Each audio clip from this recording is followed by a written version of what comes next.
Assalamualaikum anak-anak. Waalaikumsalam. Sebelum memulai pembelajaran hari ini, mari kita berdoa dulu. Mari ketua kelas untuk memimpin doa. Sebelum memulai pembelajaran hari ini, mari sama-sama kita berdoa. Berdoa mulai.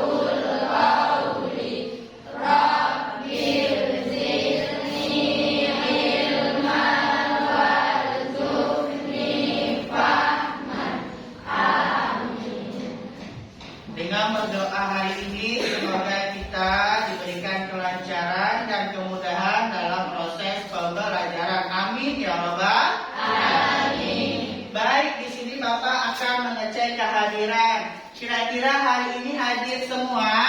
Hadir. Hadir? Hadir. Oh, luar biasa jika hari ini hadir semua. Berarti jika hari ini hadir semua, berarti kalian tuh semangat dalam belajar, ya. Nah, Bapak sebelum kita mulai materi hari ini, Bapak ingin sekali membuat kesepakatan kelas bersama. Nah, kesepakatan pertama, jangan ada yang berbicara dalam belajar. Yang kedua, tidak boleh makan dan minum di dalam kelas. Dan yang ketiga, harus rapi, tertib, ya. Jangan ada sampah di sekelilingnya. Coba cek dulu anak-anak, adakah di bawah ada sampah? Tidak. Oke, jika tidak, hari ini bersih kelasnya. Berarti kita mulai pembelajaran hari ini. Nah, bagaimanakah perasaan kalian hari ini?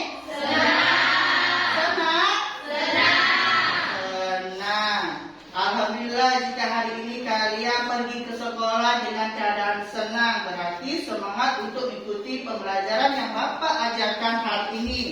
Nah, Bapak ingin tanya lagi, setelah kalian pulang sekolah nanti, apa kegiatannya? Mengikuti ekskul. Oh, mengikuti ekskul atau ekstrakurikuler di sekolah. Oke, bagus Dapat ya. Berarti ketika pulang sekolah nanti Dapat akan melakukan kegiatan ekstrakurikuler. Berarti itu adalah kegiatan positif. Ya, oke baik. Bapak ingin tanya lagi, materi minggu lalu kita belajar tentang apa ya? Sistem pernapasan. Gimana sih minggu lalu hati kalian belajar ketika sistem pernapasan? Senang. Alhamdulillah, berarti minggu lalu senang, hari ini juga senang. Oke, sebelum kita mulai, Bapak mau melakukan ice breaking dulu, yaitu dengan tepuk semangat. Bisa? Bisa. Bisa? Bisa. Kita akan yang kompak ya. 1, 2, 3. Tepuk semangat.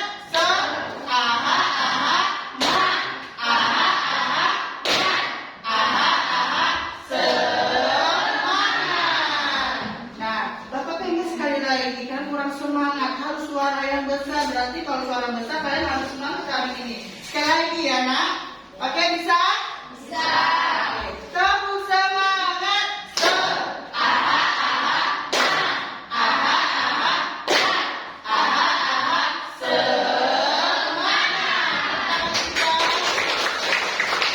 Berarti dengan aktivitas tadi penuh dengan semangat, kita akan memulai pembelajaran hari ini. Nah, tujuan pembelajaran hari ini ada 3. Yang pertama, tujuan pembelajaran hari ini adalah mengidentifikasi organ penyusun sistem pencernaan pada manusia.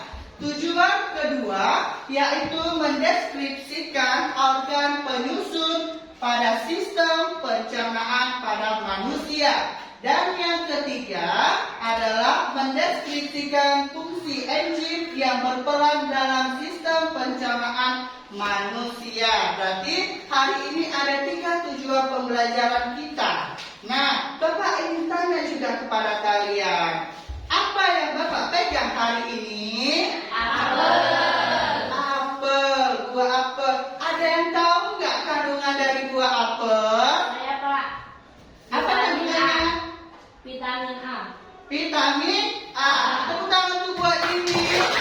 Ya, bagus sekali. Berarti Dini mengetahui bahwasanya apa yang Bapak pegang adalah buah apel yang memiliki kandungan nutrisi, yaitu mengandung vitamin A yang berfungsi untuk kesehatan mata. Ya, biar mata kalian sehat, banyaklah makan apel. Nah, yang kedua Bapak akan tanya, apa yang Bapak pegang hari ini? Roti. Ada yang tahu nggak kandungan dari roti? Saya Pak. Iya, Septi. Karbohidrat. Mengandung. Tepuk tangan untuk Septi. Ya, Septi sudah mengetahui bahwasanya roti ini mengandung karbohidrat. Nah, bagus sekali ya pengetahuan awal kalian bahwasanya setiap buah dan makanan mengandung nutrisi yang baik bagi tubuh. Oke, mari kita akan mempelajari apa fungsi sistem pencernaan. Ya. Nah, sistem pencernaan. Nah, tahu nggak sistem pencernaan itu apa? Ada yang tahu nggak sistem pencernaan itu apa? Mari kita cari tahu bersama-sama. Nah, sistem pencernaan adalah sistem organ yang bertanggung jawab untuk mencerna makanan, menyerap nutrisi, dan membuang sisa-sisa makanan yang tidak dapat dicerna. Sistem ini terdiri dari saluran pencernaan dan organ-organ tambahan yang bekerja sama untuk mengolah makanan menjadi nutrisi yang dapat digunakan oleh tubuh. Nah, apa aja sih organ-organ pada sistem pencernaan pada manusia? Nah, yang pertama dimulai dari mulut. Punya mulut? Punya. Siapa yang nggak punya mulut? Gak ada kan? Iya, berarti semua punya mulut. Berarti kita memiliki sistem organ pencernaan. Nah, dari mulut yang kedua adalah kerongkongan atau disebut dengan esofagus. Nah, yang ketiga ada lambung. Yang keempat ada usus halus. Yang kelima ada usus besar, dan yang keenam adalah anus atau rektum. Dan organ tambahannya adalah ada hati, ada kantung, empedu, dan pankreas. Inilah organ tambahan dari sistem pencernaan pada manusia. Nah, apa sih itu mulut? Nah, mulut itu memiliki 2 proses secara kimiawi dan secara mekanis. Secara mekanis yaitu dibantu oleh gigi. Punya gigi? Punya. Nah, fungsi gigi adalah mengunyah makanan menjadi potongan kecil. Dan yang kedua secara kimiawi yaitu terdapat kelenjar ludah yang menghasilkan enzim amilase yang berfungsi memecah karbohidrat dalam makanan. Dan juga ada lidahnya itu berfungsi juga sebagai mengaduk makanan, membentuk bolus atau gumpalan makanan. Nah, selanjutnya ada esofagus.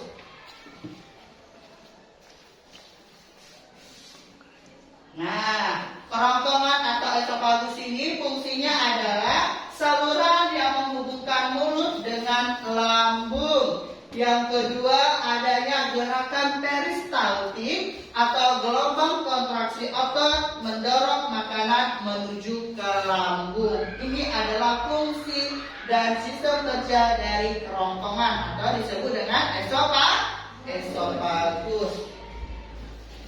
Dan yang ketiga adalah lambung.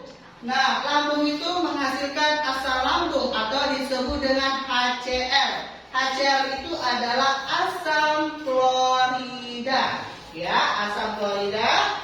Dan di lambung juga terdapat enzim pepsid yang berfungsi sebagai memecah protein. Dan yang kedua, fungsi lambung adalah mengaduk makanan menjadi cairan semi cair yang disebut dengan thymus. Dan yang selanjutnya ada usus halus. Di dalam tubuh kita itu ada namanya usus halus, nak, ya. Ada usus halus, bukan karena kalian makan keluarnya feses, tetapi di dalam perut kalian ada namanya usus, ya. Usus halus. Ada dua usus, nak. Yang pertama nanti ada usus halus yang Bapak jelaskan di depan, dan nanti ada yang kedua adalah usus besar, ya. Nah, usus halus terdiri dari dua bagian. Yang pertama ada duodenum. Nah, bagian duodenum berfungsi sebagai mencerna, membantu pencernaan melalui secara kimiawi yang dibantu oleh enzim dari pankreas dan empedu dari kantong empedu. Maka tadi Bapak ada bilang organ tambahan dari sistem pencernaan itu adanya kantong empedu dan pankreas. Itu dia. Yang bagian kedua dari usus halus itu ada jejunum dan ileum yang berfungsi sebagai penyerapan nutrisi. Nah, tadi Bapak bilang kalau kalian makan apel, nutrisi itu akan diserap melalui bagian usus halus yang disebut dengan jejunum dan ileum. Kalau kalian makannya roti, karbohidrat diserapnya melalui dari jejunum dan ileum tadi, ya. Nah, selanjutnya ada usus besar atau disebut dengan kolon. Fungsinya adalah menyerap air dan garam dari sisa makanan. Yang kedua, membentuk tinja atau feses dari bahan yang tidak tercerna. Jadi, ketika kalian makan, bahan makanan tersebut tidak dibutuhkan oleh tubuh lagi, maka akan dikeluarkan melalui usus besar yang membentuk feses atau tinja. Dan yang terakhir itu ada anus sebagai saluran pengeluaran dari sisa pencernaan tadi. Nah, tadi Bapak ada bilang ada organ tambahannya, ya. Yang pertama ada pankreas. Tahu nggak pankreas itu letaknya di mana? Di mana, Molly? Di mana, ada di dekat hati nggak dia kira-kira? Letak pankreas. Ada. Oh, ada, ya. Betul kata Molly, bahwasanya letak pankreas itu di dekat hati kita, dekat ke bawah hati kita, yang berfungsi sebagai yang dapat menghasilkan enzim pencernaan seperti amilase, lipase, dan protease.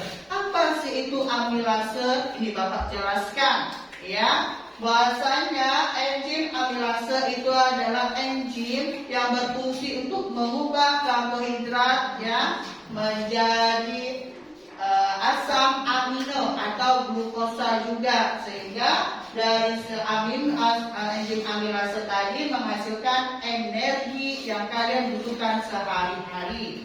Nah, lipase fungsi dari enzim lipase ini adalah mengubah asam lemak menjadi glisirida, atau penyerapan dari makanan tersebut yang mengandung lemak akan dipecahkan melalui enzim lipase, ya.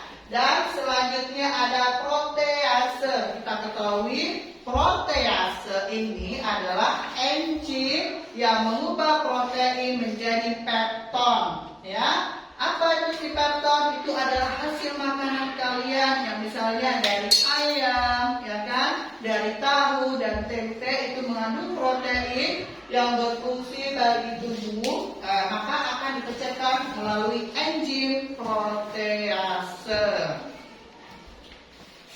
Dan pankreas juga berfungsi sebagai menghasilkan hormon insulin dan glukagon untuk mengatur kadar gula. Nah, kalau kalian makan banyak itu kan mengandung banyak gula, maka fungsi dari pankreas ini mengatur kadar gula dalam darah. Apa sih penyebabnya, Pak? Kalau misalnya kita kebanyakan makan dan akan menyebabkan obesitas. Obesitas itu dia adalah banyaknya tumpukan lemak maupun di sini ada gula di dalam tubuh dia sehingga dia akan menjadi obesitas. Nah, fungsi insulin ini adalah mengatur kadar gula dalam darah sehingga akan tidak menyebabkan diabetes. Tahu diabetes? Sakit gula. Nah, makanya adanya pankreas dalam tubuh kita mengatur kadar gula dalam darah sehingga apa yang kita makan itu akan diserap oleh tubuh dan diatur oleh beberapa organ tambahan dalam sistem pencernaan. Dan yang selanjutnya adalah hati. Nah, hati ini berfungsi sebagai menghasilkan empedu yang membantu mencerna lemak. Dan hati juga berfungsi sebagai menyerap nutrisi dari usus halus. Nah, dari usus halus tadi dibantu oleh hati dalam penyerapan zat-zat atau nutrisi dalam makanan kalian. Ya, hati juga berfungsi sebagai dia detoksitan atau biar tidak ada racun dalam tubuh maka disaring melalui hati. Nah, ada juga organ tambahnya adalah kantong empedu. Nah, kantong empedu ini berfungsi sebagai menyimpan dan mengeluarkan empedu ke dalam duodenum. Nah, duodenum tadi terdapat di usus halus untuk membantu pencernaan lemak. Oke, thank you. Nah, Bapak akan memutarkan video bagaimanakah proses pencernaan di dalam tubuh manusia. Tolong diperhatikan, nanti jika ada yang ingin bertanya silakan ya. Tapi jika ingin bertanya, harap tunjuk tangan terlebih dahulu. Oke. Nah, ini Bapak akan memutarkan video.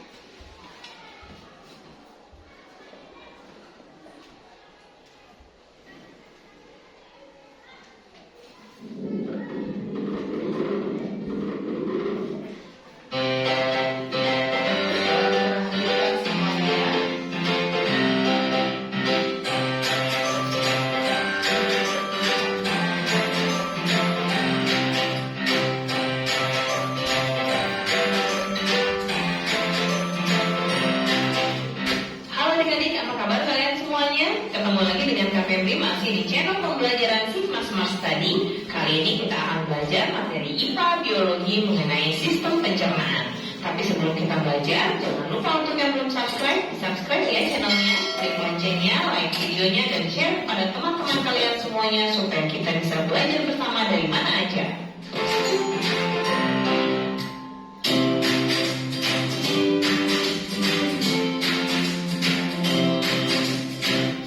Manusia membutuhkan energi untuk melakukan semua aktivitas dalam kehidupannya. Untuk bekerja, untuk bermain, berbicara, bahkan untuk semua proses metabolisme, reaksi kimia dalam tubuh, dan juga untuk proses pertumbuhan. Dari manakah energi tersebut kita peroleh? Energi tersebut tentu saja kita peroleh dari nutrisi atau makanan yang kita konsumsi sehari-hari.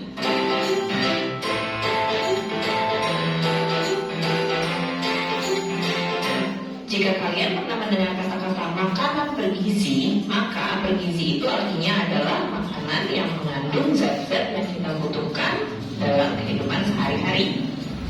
Apa saja fungsi zat makanan tersebut? Yang pertama adalah sebagai sumber energi, yang kedua untuk memicu proses pertumbuhan, yang ketiga untuk mengatur metabolisme, dan yang keempat untuk mengganti sel-sel yang rusak. Apa saja sih zat-zat makanan yang kita butuhkan? Ada beberapa macam zat makanan yang kita butuhkan ya adik-adik. Yang pertama adalah karbohidrat, yang kedua adalah protein, yang ketiga lemak, dan yang keempat adalah vitamin dan mineral. Setiap zat makanan tersebut memiliki fungsinya masing-masing untuk tubuh kita. Nah, apa saja sih fungsi mereka masing-masing? Yuk kita bahas setelah ini satu persatu fungsi-fungsi dari zat makanan tersebut. Yang pertama adalah karbohidrat. Karbohidrat adalah sumber energi utama dalam tubuh kita. Karbohidrat terbagi menjadi 3, yaitu monosakarida, disakarida, dan polisakarida. Contoh makanan yang mengandung karbohidrat adalah nasi, roti, kentang, gandum, singkong, dan lain sebagainya. Karbohidrat yang paling sederhana adalah monosakarida. Monosakarida ini hanya terdiri dari satu molekul gula saja. Biasanya memiliki rasa yang manis, contohnya adalah glukosa, galaktosa, dan fruktosa. Berikutnya adalah disakarida yang merupakan ikatan dua monosakarida. Jadi setiap disakarida memiliki 2 bungkus gula. Contohnya adalah sukrosa, maltosa, dan laktosa. Selanjutnya karbohidrat yang paling kompleks adalah polisakarida. Polisakarida memiliki lebih dari 2 bungkus gula. Jadi merupakan ikatan gula-gula yang membentuk rantai. Contohnya adalah selulosa, glikogen, dan amilum. Zat makanan yang berikutnya adalah protein. Protein berfungsi sebagai zat pembangun tubuh kita untuk menggantikan sel-sel yang rusak serta menjadi sumber energi alternatif jika sudah tidak ada karbohidrat dalam tubuh kita. Protein adalah makromolekul yang tersusun atas asam amino. Sumber protein ada yang dari hewan maupun tumbuhan. Yang sumbernya hewan disebut protein hewani, jika bersumber dari tumbuhan disebut protein nabati. Zat makanan yang berikutnya adalah lemak. Lemak berfungsi sebagai cadangan makanan serta untuk menjaga panas tubuh supaya tubuh kita tetap hangat. Lemak terbagi menjadi 2 jenis, yaitu lemak jenuh dan lemak tak jenuh. Bagaimana caranya membedakan antara lemak jenuh dan lemak tak jenuh? Lemak jenuh adalah lemak yang cair pada suhu kamar, contohnya adalah minyak sayur. Sementara lemak tak jenuh adalah lemak yang bentuknya padat jika berada pada suhu kamar. Contoh lemak tak jenuh adalah mentega dan keju. Nah, untuk menguji keberadaan zat makanan dalam suatu makanan, kita bisa melakukan uji zat makanan. Ada beberapa macam uji zat makanan, seperti di tabel di bawah ini. Yang pertama adalah uji Lugol. Tes Lugol dilakukan untuk mengetahui ada atau tidaknya amilum dalam suatu makanan. Jika hasilnya biru tua atau biru kehitaman, maka makanan tersebut mengandung amilum. Yang kedua, uji Biuret untuk menguji ada atau tidaknya protein dalam suatu makanan. Jika hasil ujinya menghasilkan warna ungu, maka makanan tersebut positif mengandung protein. Kemudian ada pula tes glukosa, yaitu Benedict. Dengan meneteskan Benedict, ketika dihasilkan warna merah bata, maka makanan tersebut positif mengandung glukosa. Lalu untuk menguji ada atau tidaknya lemak, kita bisa menggunakan kertas. Jika kertas menjadi bening, berarti makanan tersebut mengandung lemak.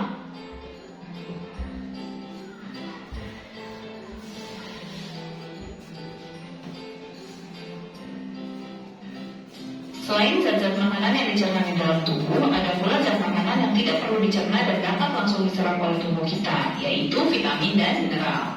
Vitamin berfungsi sebagai zat pengatur metabolisme. Jika metabolisme kita lancar, maka kita akan terhindar dari segala macam penyakit. Ada 2 kelompok vitamin, yaitu vitamin yang larut di dalam air dan vitamin yang larut di dalam lemak. Vitamin yang larut di dalam air adalah vitamin B, C, dan H. Sementara vitamin yang larut dalam lemak adalah vitamin A, D, E, dan K. Yang pertama akan kita bahas adalah vitamin yang larut dalam lemak. Vitamin A berfungsi untuk menjaga kesehatan mata dan kulit, terdapat pada wortel, ubi jalar, sayuran hijau, dan lain-lain. Sementara vitamin D berfungsi untuk menjaga kolagen gigi, terdapat pada jamur, ikan, telur, susu. Vitamin E berfungsi untuk menjaga kesehatan kulit, terdapat pada biji-bijian, kacang-kacangan, dan sayuran hijau. Serta vitamin K untuk pembentukan sel darah merah, terdapat pada sayuran hijau. Selanjutnya ada tabel vitamin yang larut dalam air. Adik-adik bisa baca di sini. Vitamin B terbagi lagi menjadi B1, B2, B3, B5, B6, B9, dan B12. Sebagian besar fungsi vitamin B adalah untuk menjaga proses metabolisme, terdapat pada gandum, biji-bijian, kacang-kacangan, ikan, ayam, buah-buahan, sayur-sayuran, dan lain-lain. Vitamin H berfungsi untuk mengatur metabolisme energi terdapat pada sayuran dan buah-buahan. Sementara vitamin C menjaga daya tahan tubuh, biasanya ada pada sayuran hijau dan buah-buahan. Berikutnya ada pula mineral. Mineral ada beberapa macam yang kita butuhkan dalam tubuh kita. Ada kalsium, berfungsi untuk membentuk tulang, gigi, serta mengatur kerja otot dan saraf. Sumber kalsium adalah telur, sayuran hijau, kedelai, dan susu. Kemudian ada pula fosfor yang membantu proses kontraksi dan relaksasi otot serta untuk membentuk tulang dan gigi. Terdapat pada daging, gandum, dan keju. Lalu ada pula potasium yang mengatur keseimbangan air di dalam sel. Terdapat pada pisang, kentang, kacang, daging, dan jeruk. Ada pula sodium atau natrium yang menjaga keseimbangan cairan dalam jaringan tubuh kita dan mempercepat penghantaran impuls. Terdapat pada daging, susu, keju, garam, serta wortel. Selanjutnya besi atau Fe, bahan utama yang menyusun hemoglobin dalam sel darah merah.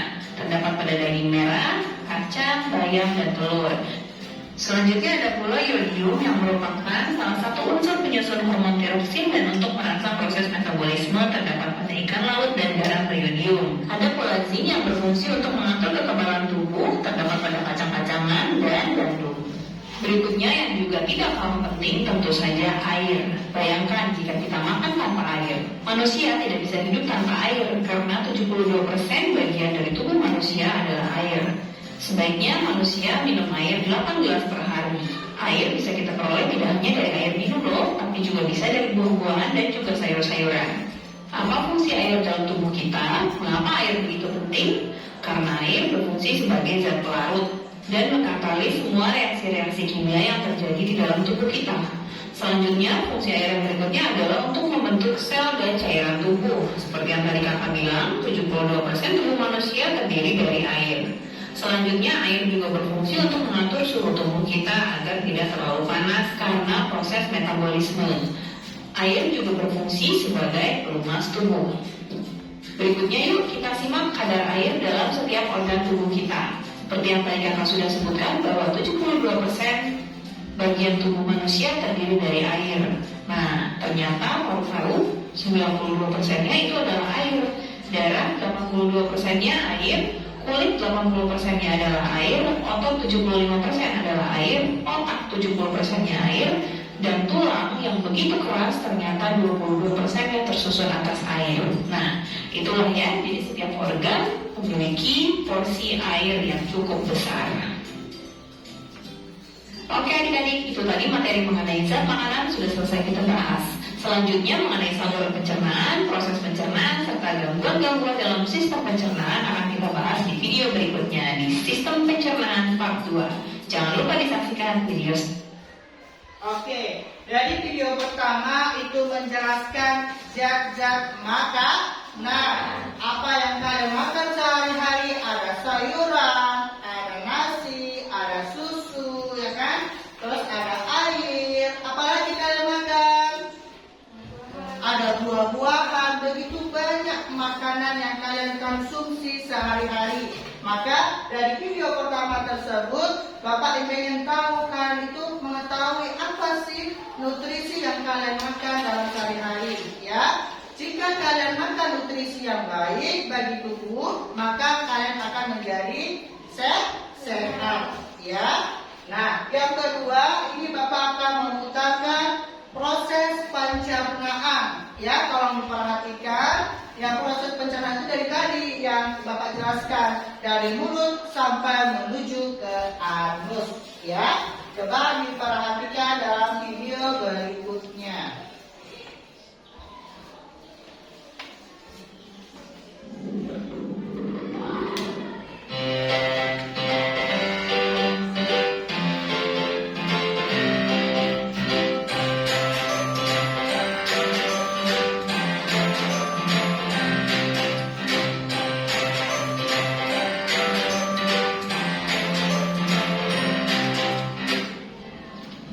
Hai adik-adik, ketemu lagi dengan Kak Febri masih di channel pembelajaran Smart Study. Kali ini kita akan melanjutkan materi mengenai sistem pencernaan. Kalian sudah lihat kan video sebelumnya? Nah, video kali ini adalah lanjutan dari sistem pencernaan part 1. Kali ini kita akan bahas mengenai organ pencernaan dan gangguan-gangguannya. Tapi sebelum kita belajar, jangan lupa yang belum subscribe channelnya, klik loncengnya, supaya kita bisa belajar bersama dari mana aja.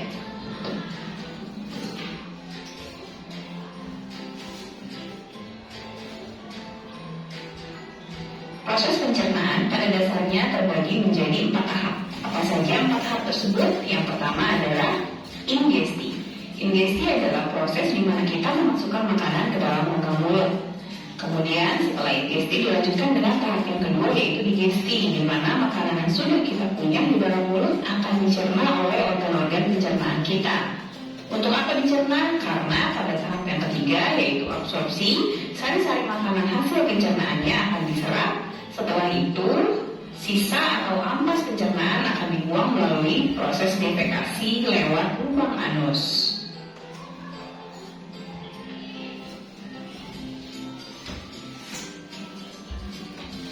Nah, jika dibedakan berdasarkan prosesnya, jenis pencernaan ada 2 macam, yaitu pencernaan mekanik dan pencernaan kimiawi. Apakah perbedaan antara keduanya? Pencernaan mekanik adalah pencernaan yang terjadi di mulut sewaktu makanan dikunyah dan dihancurkan. Jadi, pencernaan mekanik itu adalah pencernaan yang dilakukan dengan memanfaatkan gerakan dengan menggunakan alat-alat tertentu. Nah, alat-alatnya adalah gigi dan lidah yang ada di dalam rongga mulut. Sementara pencernaan kimiawi adalah pencernaan yang membutuhkan bantuan enzim. Enzim-enzim tersebut akan memicu terjadinya reaksi kimia yang menguraikan makanan yang memiliki molekul besar menjadi molekul-molekul yang lebih sederhana dengan tujuan untuk bisa diserap di dalam usus halus.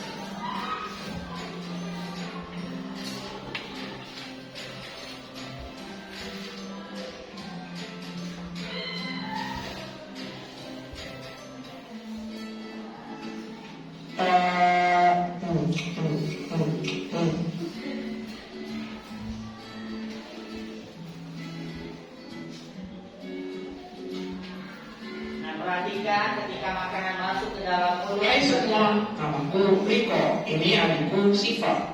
Sekarang kami akan melihat proses pencernaan dalam tubuh manusia. Ini adalah mulut. Mulut adalah tempat untuk mengunyah makanan agar menjadi lebih halus.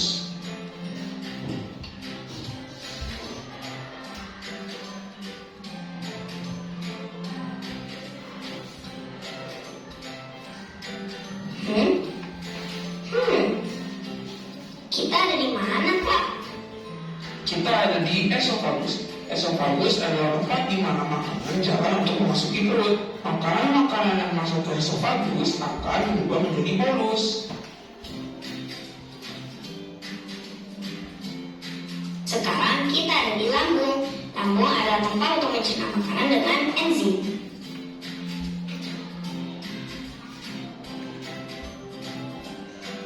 Nah, sekarang kita ada di usus halus dan usus besar. Usus halus digunakan untuk menyerap sari-sari makanan. Dan usus besar digunakan untuk membusukkan ampas sisa pencernaan. Terakhir, makanan akan keluar lewat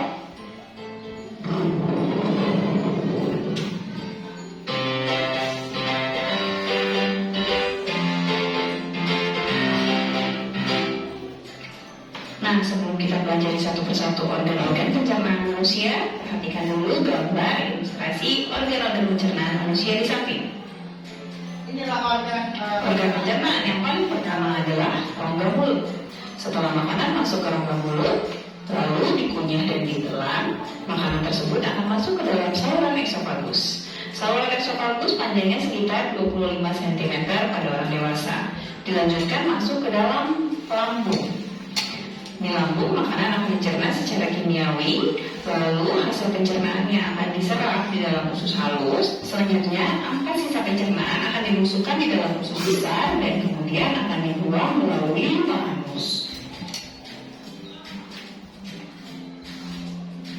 Yuk kita bahas satu persatu organ-organ pencernaan tersebut.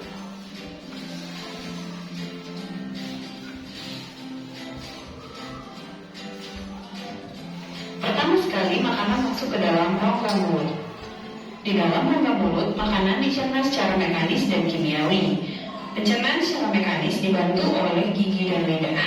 Gigi kita ada 3 macam, ada gigi seri, gigi taring, dan gigi geraham. Gigi seri untuk memotong-motong makanan, tangan, gigi taring untuk mengoyak makanan, dan gigi geraham untuk menghaluskan makanan. Sementara lidah berfungsi untuk membolak-balik makanan dan mendorong makanan ketika kita menelan. Nah, itulah pencernaan yang terjadi secara mekanis. Selanjutnya, pencernaan secara kimiawi dilakukan oleh enzim yang terdapat di dalam air liur. Air liur mengandung glukosa atau lendir yang berfungsi untuk membunuh bakteri. Selain itu, ada juga enzim ptialin atau amilase yang berfungsi untuk mengubah amilo menjadi maltosa. Tapi, jika kita mengunyah sampai 36 kali, amilo tersebut bisa diubah langsung menjadi glukosa. Itulah sebabnya mengapa jika kita mengunyah nasi dalam waktu yang lama, nasi tersebut akan terasa manis karena amilo dicerna menjadi glukosa.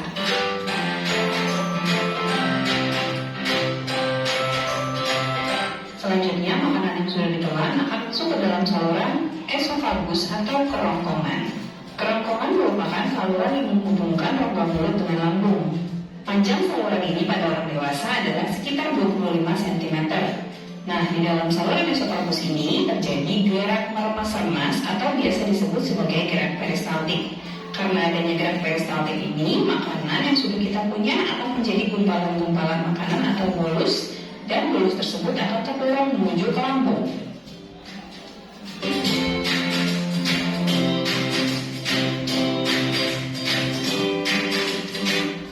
Berikutnya, dari kerongkongan makanan akan masuk menuju ke dalam lambung. Lambung menghasilkan getah-getah lambung untuk proses pencernaan secara kimiawi. Lambung manusia terletak di perut bagian atas sebelah kiri, terletak di antara kerongkongan dan duodenum. Makanan akan dicerna di dalam lambung setidaknya 2 jam sebelum disalurkan ke dalam saluran pencernaan berikutnya. Ukuran lambung dapat berubah-ubah sesuai dengan postur tubuh manusia dan seberapa banyak makanan yang ada di dalam lambung pada saat kita makan. Nah, apa saja getah-getah lambung? Yang pertama adalah asam klorida atau HCl. Asam klorida ini adalah asam kuat yang memiliki pH antara 1-2 sehingga kuman-kuman penyakit yang masuk bersama makanan akan mati karena asam lambung tersebut. Kemudian yang kedua ada enzim pepsin dan enzim renin. Pepsin berfungsi untuk mengubah protein yang kita makan menjadi pepton. Lalu renin berfungsi untuk mengendapkan protein susu menjadi kasein. Pencernaan yang terjadi di lambung berlangsung setidaknya 2 jam atau paling lama sekitar 4 jam. Bolus yang berasal dari esofagus akan diubah dalam lambung menjadi bubur kim atau kimus, lalu sedikit demi sedikit masuk ke dalam usus 12 jari. Proses pergerakan makanan dalam lambung diatur oleh otot-otot melingkar yang terletak di antara lambung dan usus 12 jari. Otot tersebut dinamakan sphincter.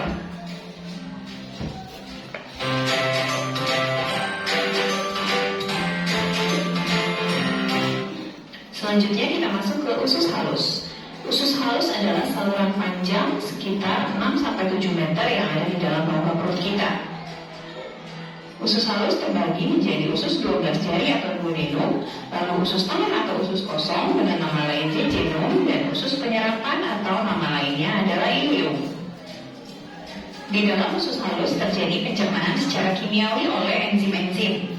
Pencernaan kimiawi tersebut terutama terjadi di dalam duodenum, di mana duodenum memiliki 2 saluran yang menuju ke pankreas dan empedu. Jadi, getah empedu serta getah-getah pankreas akan dimasukkan ke dalam duodenum untuk membantu proses pencernaan yang terjadi di dalam duodenum.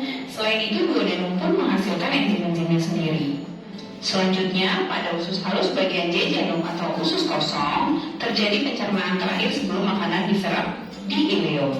Selanjutnya, sari-sari makanan hasil pencernaan yang terjadi di duodenum dan jejunum akan diserap di ileum. Nah, enzim apa saja kan yang bekerja di dalam duodenum? Di duodenum terdapat enzim-enzim yang disekresi oleh pankreas dan juga enzim-enzim yang disekresi oleh duodenum itu sendiri. Enzim-enzim yang disekresi oleh pankreas adalah enzim lipase, enzim amilase, dan enzim tripsin. Selain itu, duodenum juga mensekresi enzimnya sendiri, yaitu erepsin, amilase, dan juga lipase. Enzim lipase berfungsi untuk memecah lemak menjadi asam lemak dan gliserol. Kemudian enzim amilase berfungsi untuk memecah amilo menjadi glukosa, dan enzim tripsin memecah protein menjadi asam amino. Selain enzim-enzim yang dihasilkan oleh pankreas, duodenum juga menghasilkan enzim-enzim sendiri, yaitu lipase yang juga memiliki fungsi yang sama dengan lipase pankreas, amilase juga memiliki fungsi yang sama dengan amilase pankreas, dan erepsin yang juga berfungsi sama dengan tripsin pankreas, yaitu mengubah protein menjadi asam amino. Setelah karbohidrat, lemak, dan protein dicerna di dalam usus halus, sari-sari makanan yang terbentuk akan diserap oleh fili-fili atau jonjot-jonjot usus yang ada di ilium. Kemudian dibawa oleh pembuluh kapiler ke seluruh tubuh dan hati.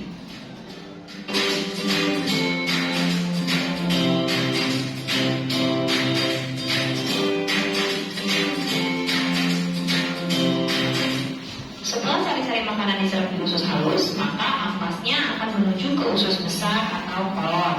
Berdasarkan posisi dan arahnya, kolon dibagi menjadi 3, yaitu kolon ascendant, yaitu kolon yang naik, lalu kolon transversum, yaitu kolon yang mendatar, dan kolon descendant, yaitu kolon yang turun. Kolon akan berakhir di lubang yang bernama anus. Zat-zat sisa pencernaan atau ampas pencernaan yang sudah tidak bisa diserap lagi akan diatur kadar airnya di dalam kolon.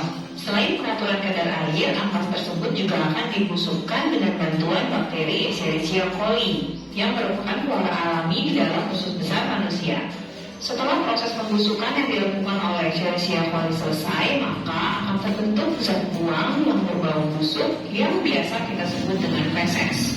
Feses tersebut akan disimpan sementara di dalam rektum sebelum dikeluarkan melalui lubang pengeluaran, yaitu anus.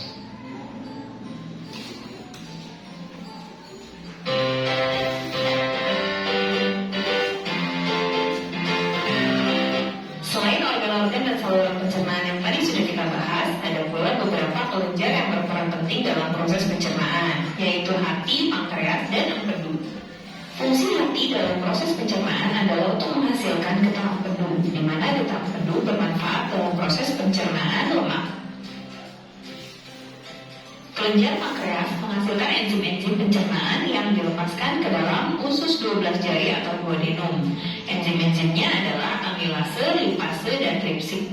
Amilase berfungsi untuk memecah amilo menjadi glukosa, lipase berfungsi untuk memecah lemak menjadi asam lemak dan gliserol, sedangkan tripsin berfungsi untuk memecah protein menjadi asam amino. Kantung empedu adalah kantung yang berfungsi untuk menampung getah empedu yang dihasilkan oleh hati. Getah empedu tersebut akan disalurkan ke duodenum untuk mengemulsikan lemak. Getah empedu mengubah lemak menjadi emulsi lemak agar lipase dapat mencerna emulsi lemak tersebut menjadi asam lemak dan gliserol.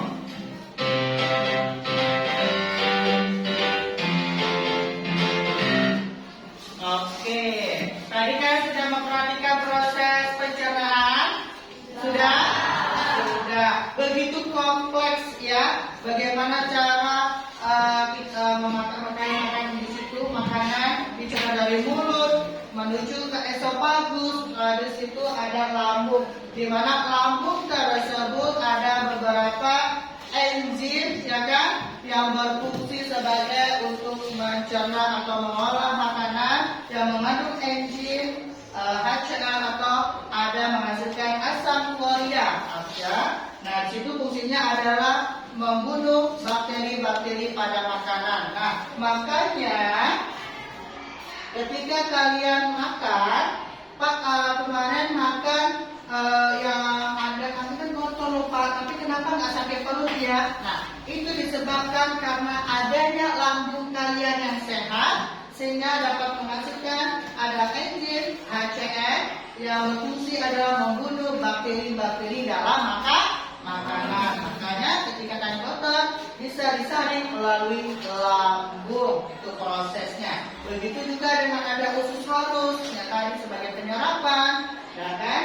Dan ada usus besar sebagai tempat untuk pembuangan atau pembusukan makanan yang dibantu oleh bakteri yang disebut dengan Escherichia coli, ya. Kalian baru tahu di rupanya di usus besar itu terdapat bakteri, tetapi Escherichia coli itu adalah bakteri yang baik bagi tubuh, yang berfungsi sebagai pembusukan makanan, ya. Makanan yang tidak dapat diserap oleh tubuh akan dibuang melalui usus besar. Itu dia. Oke. Nah, Bapak pengen sekali lagi ada video yang kompleks. Bagaimana proses pencernaan makanan juga dari mulut sampai ke anus biar kalian lebih paham. Nah, dari Hai video teman-teman, kemarin kan kita sudah membahas pencernaan makanan dari mulut ya. Nah, nanti ini adalah langsung makanan yang akan dicerna dari mulut sampai ke anus. Ini adalah video ketiga yang fungsinya adalah untuk kalian lebih mengerti. Oh, ternyata sistem pencernaannya seperti ini ya, agak rumit ya. Tetapi kalau kita makan sehari-hari, enak aja makan aja, gitu ya. Maka tanpa memikirkan bagaimana proses di dalam tubuh. Ya, jika kalian kalau nggak sehat itu akibat apa? Jika kalian makan makanan apa, mengandung nutrisinya apa, harus kalian tahu. Nah, harus kalian tahu di rumah tadi ada sarapan. Pak, di rumah tadi saya makan mie, ya kan? Makan mie itu adalah mengandung apa kalau mie? Kalau mie, nah seperti roti dia kandungannya, yaitu mie tersebut mengandung karbohidrat juga. Pak, karbohidrat itu tidak selalu kalian makan nasi, ya. Tadi sudah dijelaskan juga di video ada singkong, ya kan? Ada roti dan begitu banyak makanan yang mengandung karbohidrat. Itu dia. Nah, coba perhatikan sekali lagi. Setelah ini ada yang bertanya silahkan ya. Setelah dari mulut, makanan kita menuju kerongkongan. Kerongkongan adalah suatu saluran seperti tabung sepanjang 20 cm yang menghubungkan antara rongga mulut dengan lambung. Di dalam kerongkongan terjadi gerakan peristaltik, yaitu gerakan meremas-remas yang dilakukan oleh dinding kerongkongan untuk membuat makanan terdorong masuk ke dalam lambung. Berarti tujuan selanjutnya lambung ya gitu.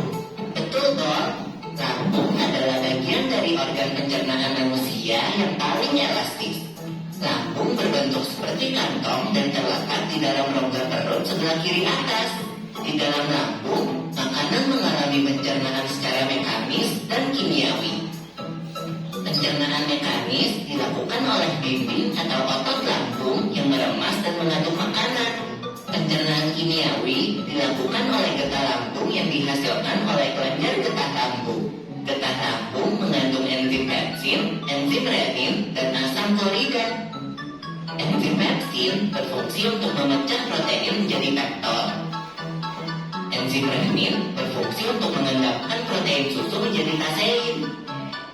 Asam klorida atau HCl berfungsi untuk mengasamkan makanan dan membunuh kuman yang masuk bersama makanan. Nah, habis ini makanan kita pakai ke toilet ya. Hihi. Kamu ini belum, Bob. Selanjutnya, makanan dicerna di usus halus dulu. Usus halus merupakan usus terpanjang dalam saluran pencernaan karena panjangnya mencapai 6 hingga 7 meter. Di dalam usus halus terdapat cairan khusus yang membantu penyempurnaan pencernaan makanan. Oh iya, usus halus terdiri dari 3 bagian, yaitu usus 12 jari, usus kosong, dan usus penyerapan. Apa aja ya fungsinya? Usus 12 jari atau disebut juga duodenum memiliki panjang kira-kira 25 cm. Usus 12 jari mencerna makanan dengan bantuan getah pankreas dan getah empedu.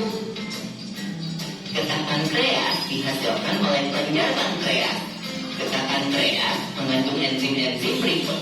Enzim amilase berfungsi mengubah zat tepung atau amilum menjadi zat gula atau glukosa.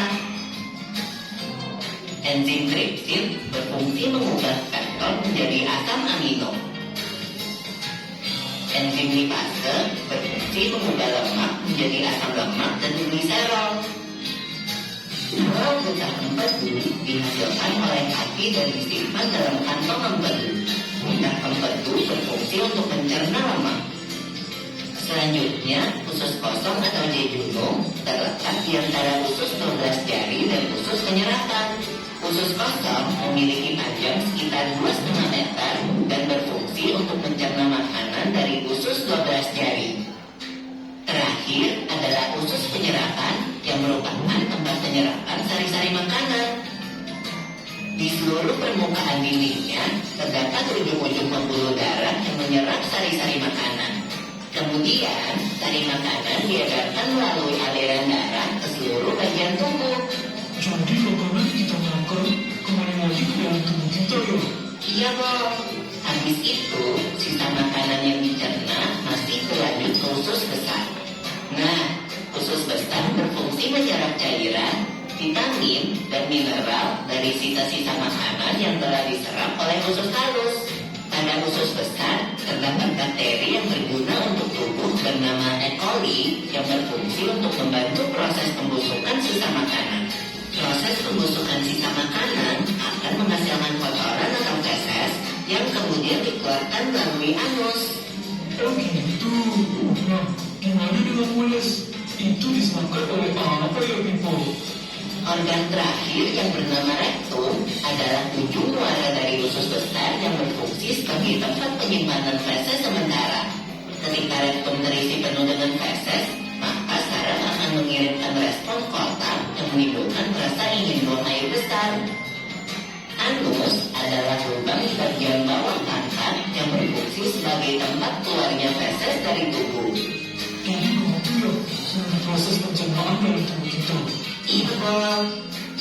Setelah penyakit makanan yang aku makan, ujung-ujungnya untuk dibuang lagi. Tapi ingat, kan ada juga sari makanan yang menyebar menjadi energi untuk tubuh kita. Betul juga ya. Oh ya, Pipo. Soal pencernaan, kamu pernah sakit perut gak? Tentu saja, Bob. Kenapa ya kita bisa sakit? Nanti akan kita bahas bersama di video selanjutnya ya, Bob.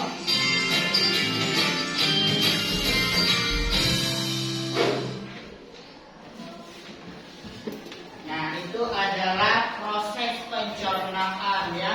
Tadi video 1 dan 2 itu sudah menjelaskan bagaimana sistem pencernaan pada manusia. Nah, dari awal sampai akhir, dari yang besar menjadi yang kompleks itu dia. Ya. Nah, jadi dari video tadi, dari materi yang Bapak jelaskan, dari poin dan video tadi, ada yang ingin bertanya? Jika ingin bertanya, silakan tunjuk tangan. Ya, Pak. Ya, silakan Reva. Mengapa kita perlu makanan untuk beraktivitas? Mengapa kita perlu makanan untuk beraktivitas? Bagus sekali pertanyaan dari Reva ya. Kita perlu makanan ya dalam proses kita beraktivitas, baik olahraga, kita belajar. Benar sekali. Makanya kita tuh perlu makanan yang mengandung karbohidrat. Ya, yang mengandung karbohidrat, protein, mineral, ya kan, vitamin yang seimbang bagi tubuh. Makanya ada 4 sehat, 5 sempurna. Itu Reva. Jadi Reva setiap hari itu harus perlu makanan 4 sehat, 5 sempurna agar tubuhnya menjadi sehat dan kuat untuk beraktivitas. Apalagi Reva sebagai ketua kelas banyak tugasnya, ya kan? Pemimpin upacara, kadang dia pramuka, itu maka dia tanyakan, mengapa kita perlu makanan untuk beraktivitas? Makanya itu berkaitan dengan apa yang dia lakukan sehari-hari. Nah, itu dia Reva, perlunya makanan agar dari makanan 4 sehat dan 5 sempurna. Di mana 4 sehat itu ada nasi mengandung karbohidrat, ayam, tempe, tahu mengandung protein, sayur mayur mengandung mineral, ya kan, dan zat besi. Yang keempat, buah-buahan mengandung vitamin, serta yang kelima, susu mengandung kalsium yang bagus untuk tubuh. Oke, selanjutnya ada yang ingin bertanya? Ya, Pak. Ya, Cut Adela. Kenapa kalau kita makan nasi, tapi keluarnya bukan nasi? Oke, pertanyaan bagus sekali ya. Mengapa kalau kita makan nasi nggak keluarnya nasi ya? Nah, itu pertanyaan bagus. Nah, makanya kita belajar tentang sistem pencernaan yang dimulai dari mulut sampai ke anus. Benar sekali. Kenapa ya Pak? Saya ada makan nasi kok nggak keluarnya nasi ya? Nah, makanya ya kita itu diciptakan memiliki organ-organ tubuh yang berfungsi sebagai beberapa fungsi untuk kita. Yang pertama tadi ada mulut, ada esofagus itu adalah, ada lambung, ada usus halus, usus besar, dan alus, ya kan? Organ tambahnya itu ada pankreas, ada hati, dan kantung empedu. Nah, itu adalah organ-organ pencernaan. Ketika nasi yang kamu makan, ya kan, dikunyah melalui mulut, melalui proses mekanis dan kimia, lalu dicerna dari lambung dan diserap melalui usus halus dan dibuang melalui usus besar. Itu dia Cuk Adela. Paham? Paham. Oke, jika sudah paham, Bapak akan memberikan lembaran LKPD, lembaran peserta didik untuk mengerjakan per kelompoknya. Nah, di sini Bapak membagi 4 kelompok. Setiap kelompok itu memiliki tugas yang berbeda-beda. Nah, kelompok 1.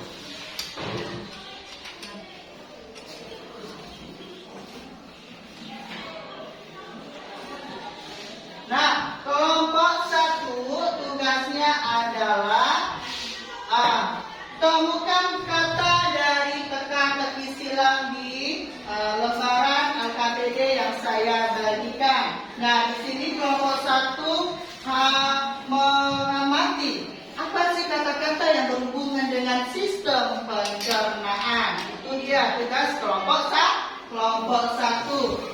Nah, tugas kelompok 2 yaitu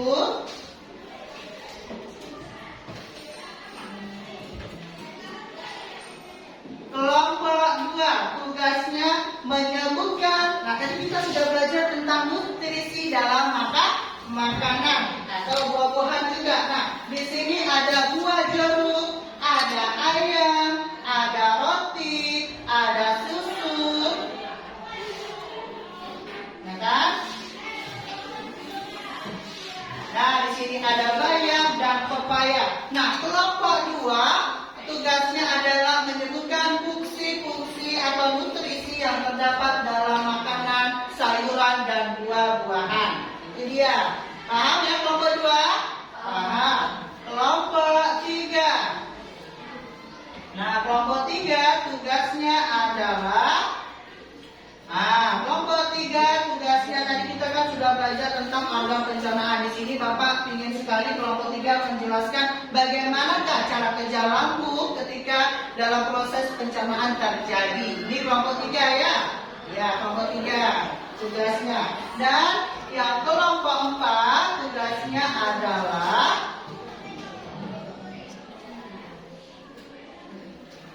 menyebutkan. Nah, kelompok 4 ini gampang sekali, hanya menyebutkan organ-organ pencernaan beserta fungsinya. Tadi sudah sangat jelas, sudah Bapak jelaskan melalui materi dan video. Maka kelompok 4 ini hanya dapat merangkum semua materi hari ini. Oke? Nah, ini Bapak bagikan LKPD-nya per kelompok. Kelompok 1, silakan dikerjakan, tulis nama kelompoknya ya.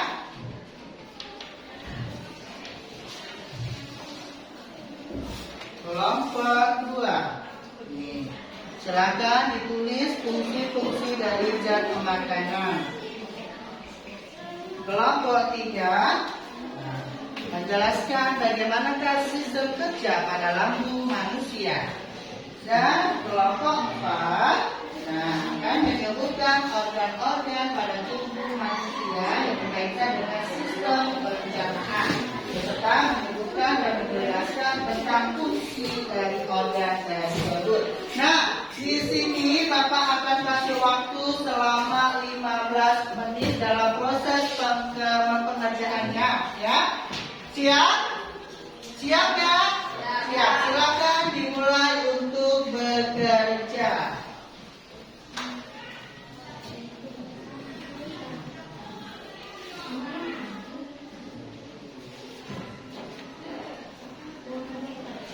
Silakan dikerjakan.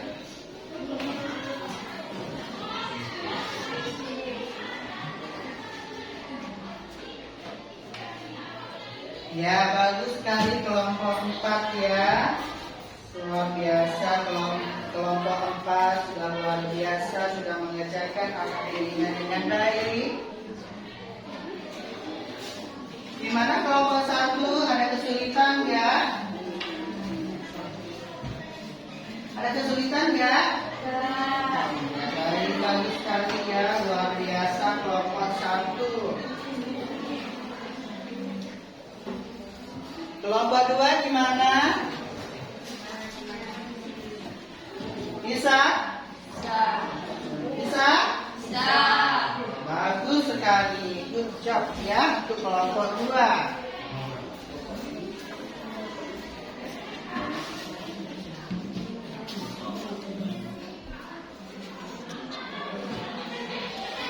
Nah, kelompok 3 gimana? Ya, oke.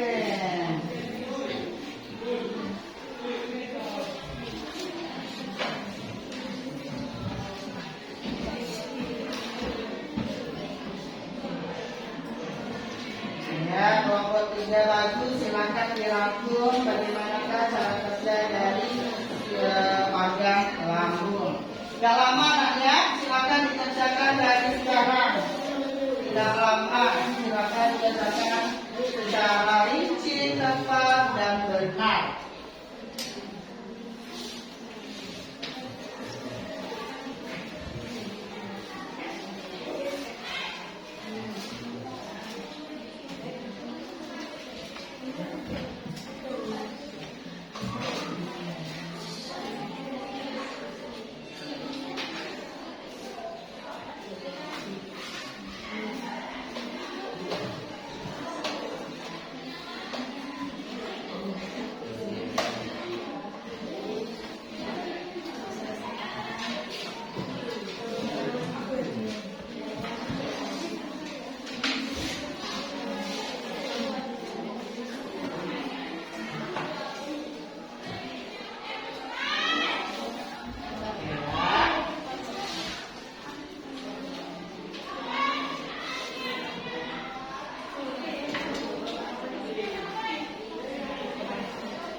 Oke, ada siap?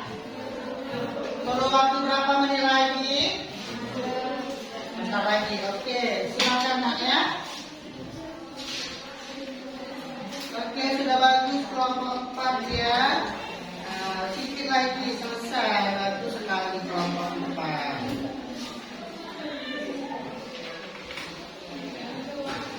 Nah, kelompok 1. Oke, luar biasa juga ya.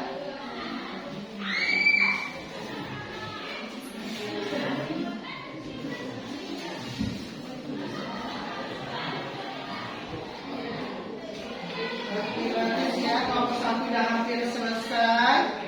Kelompok 2 gimana? Luar biasa juga ya, sudah hampir selesai. Luar biasa kelompok 2.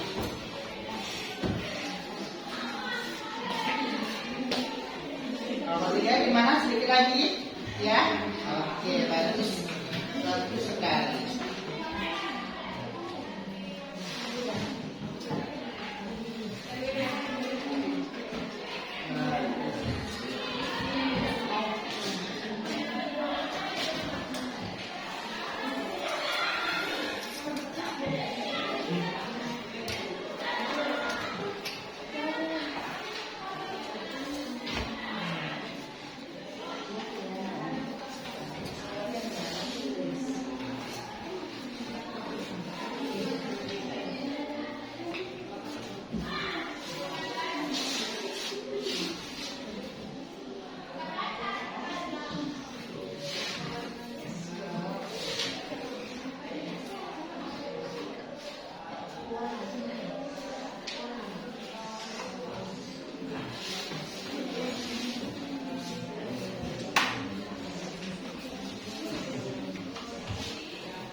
Oke ya? Sudah siap? Sudah? Sudah. Sebelum mempresentasikan hasil diskusi kalian, Bapak ingin sekali mengetes konsentrasi kalian, kefokusan kalian dalam pelajaran hari ini dengan ikuti kata-kata saya. Oke? Setuju? Setuju. Yang kuat ya, ikuti kata-kata saya. Oke? Botol minum. Minum botol. Botol. Minum. Minum botol. Botol minum. Ada berapa botol minum? Ada berapa kata minum? Oke, kita semuanya. Ikut tempat fokusnya luar biasa. Oke, selanjutnya ya. Selanjutnya akan mempresentasikan dari kelompok 1. Silakan kelompok 1 maju untuk mempresentasikan hasil tugasnya. Silakan.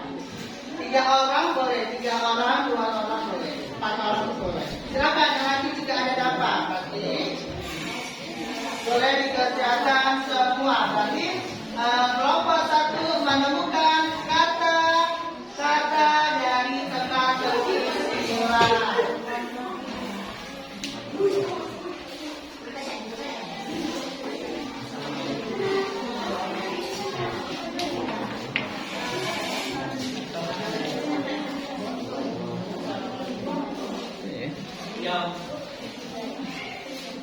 Assalamualaikum warahmatullahi wabarakatuh. Waalaikumsalam warahmatullahi wabarakatuh. Kami perwakilan dari kelompok 1 ingin mempresentasikan. Oke. Garis.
pada hari ini ya.